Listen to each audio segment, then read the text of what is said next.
do not rebel against him, for he is not going to pardon your transgression. For my name is in him. The one thing about name in Hebrew here would read Shem. Shem means character. So the very essence of Yahweh's character, his Ruach, was in his seed, Yahushua, the Word. The Word is the seed of Elohim, or Yahweh. Yahushua is the seed, the living, walking, breathing Torah. These instructions that Yahweh was giving out to his people to abide by.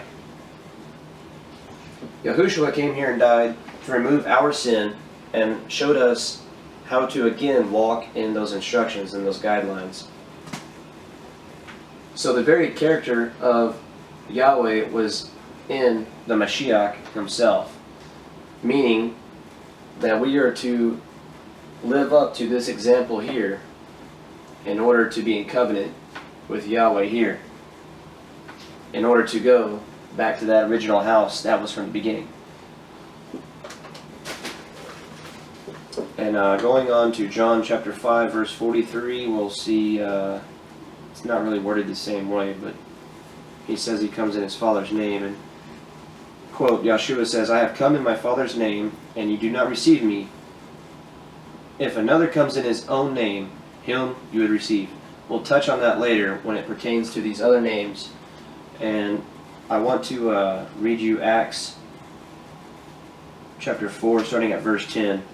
Let it be known to all of you and to all the people of Israel that in the name of Yahushua, Messiah of Nazareth, whom you impelled, whom Elohim raised from the dead, by him this one stands before you healthy.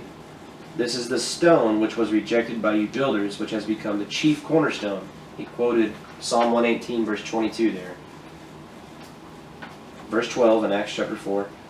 There is no deliverance in anyone else, for there is no other name under the heaven given among men by which we need to be saved.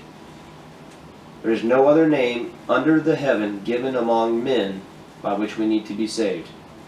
Keep that in mind and keep that resonating on your spirit while you're thinking of this name that comes to bring deliverance.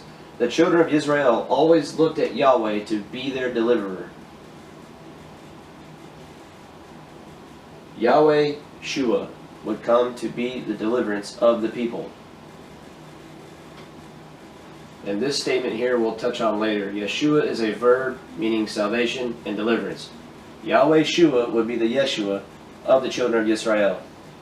This is a verb and not a personal noun.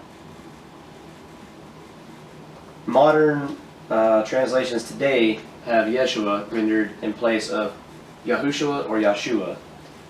And I believe so it's because of the modern vowel assimilation into the name, where we get the E here instead of the YHWH in the Shua.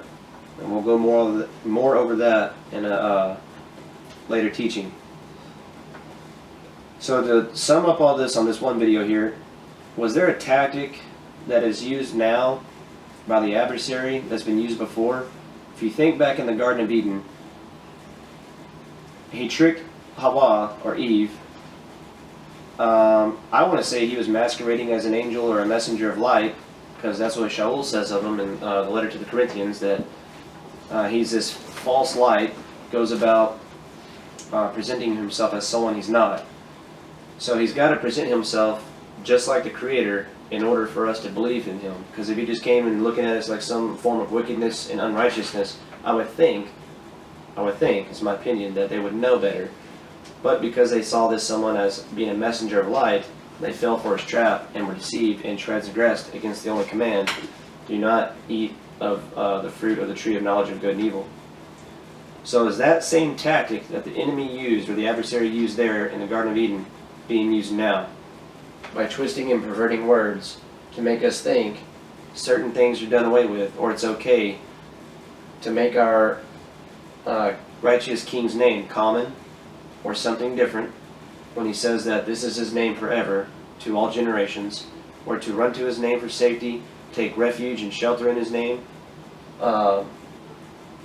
praise this name, or to speak this name for safety. His son's name, Yahushua, or Yahshua, the very same. Is there deliverance or salvation in any other name other than these two right here. Remember Jeremiah 8:8, the false pen of the scribes, mishandling the word of Yahweh. And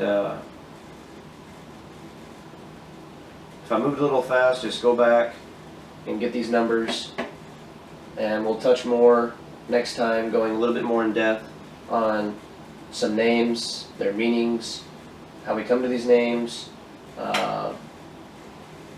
other names that are used throughout the scriptures. There's a lot of stuff that I want to touch on and make sure that I'm clear about a lot of stuff.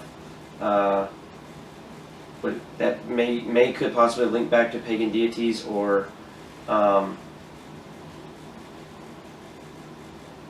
you know, it's just when you come to the truth of the Kodesh names, I would feel like it's what you would want to use. You wouldn't want to use any other title or substitute by perverting